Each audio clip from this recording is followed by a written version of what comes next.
The Washington Wizards have traded Bradley Beal to the Phoenix Suns, and in today's video, we're going to break down the trade, talk about what I like, what I don't like, who won the trade, and why this is a big risk, big reward for the Phoenix Suns. So without further ado, let's get straight into the video. The framework for the deal is simple.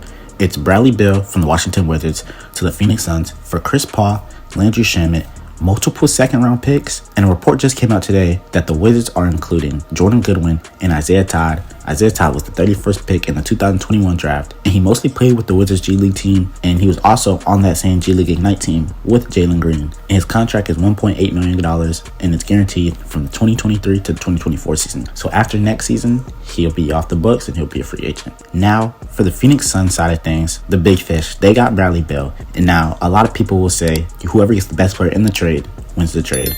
And that is not always the case. Bradley Beal has a massive contract, and that is why I think the Washington Wizards won the trade, but we'll get into the Wizards side of things in a minute. But first, Bradley Beal to the Phoenix Suns. The Phoenix Suns now have a big three of Kevin Durant, Devin Booker, and Bradley Beal. And before we get right into it, I would like to say this. Devin Booker said in 2019, I believe, he wants the super team to come to him. And Booker has had multiple opportunities to ask out of a trade for Phoenix, and he did not. The Phoenix Suns were putting out lineups of Lord knows who, Dragon Bender, Josh Jackson, guys who are not in the league no more, and he was being coached by Igor Kokoskov.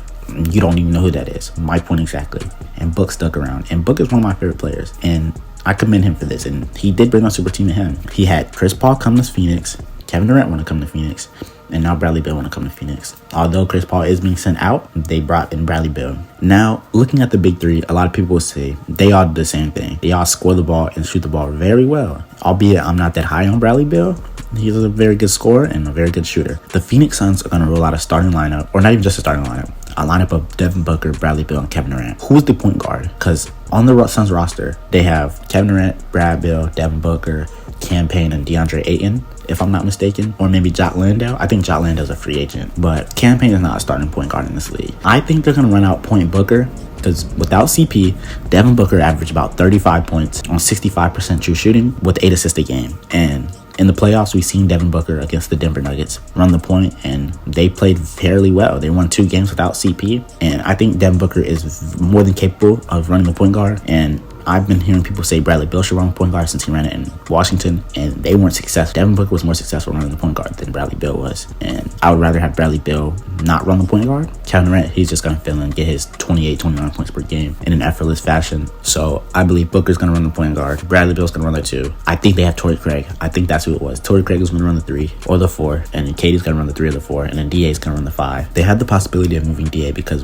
with DeAndre Ayton, Bradley Beal, and Kevin Durant, I believe they're making upwards of $150 million, and that's well over the cap. And now with this new collective bargaining agreement, they can only fill out their roster with veteran minimum players. So they have 5 players on their roster under contract. The rest of their roster has to be filled out with vet minimum guys, and you're not going to make a very good team. They're very top heavy. That is the big risk with this trade.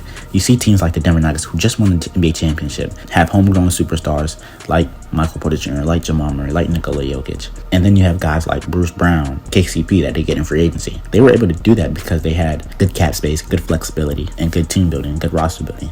The Phoenix Suns won't have that luxury. Now, as soon as this trade happened, I said it's championship or bust. Not get to the championship. You have to win the championship, win the whole thing. And if you don't, you're going to be screwed, because from now until 2030, the Phoenix Suns do not own a first-round pick. All their first-round picks are in control of somebody else. The Phoenix Suns do not own their pick. So they have to win the championship, or it's a bust. That is enough for the Phoenix Suns. Now to the Washington Wizards. I love this deal for Washington. Why? Because like I previously said earlier, Bradley Beal was on a terrible contract. He's going to be making $63 million when he's about 33, 34. And that's not for a guy like Bradley Beal. He's a really good basketball player. Maybe slightly overrated in my opinion, but he's good. And he's probably the best number 3 in the league. But you don't pay that guy that kind of money. I'm glad they got out of that contract. And I'm pretty sure they're not going to re-sign KP, Kristaps Porzingis, and I'm pretty sure they're going to probably let Kyle Kuzma walk. And those contracts, especially that KP contract, they're going to free up a lot of cap space with just moving Beal and letting KP walk. And now they can go full rebuild mode, let their guys like Denny Avdia, Corey Kispert, they're nice role players that they have on their roster. Corey Kispert more of a role player than Denny Avdia, and because I think Denny Avdia could be a little bit more than what he is, and he could get a little bit more freedom now that Bradley Beal's gone. And then you bring in a guy like Anthony Black or Casey Wallace or whoever they do bring in from the draft this year with their 8th pick, I believe, 8th or 9th pick, and they let them develop, see what they can become, especially under this new management. Hopefully make better draft decisions than they have in the past. Outside of drafting Bradley Beal and John Wall, they haven't been drafting very well. So the Washington Wizards won this trade by a mile. I don't think it's close. The Suns are tied up into 4 players with minimal roster building flexibility. The Washington Wizards got out of a massive contract. I'm very excited to see where they go in this direction. The Phoenix Suns, they have to win the championship or it's a bust. Chris Paul, he's probably going to get waived or bought out, and he's going to go to a contender.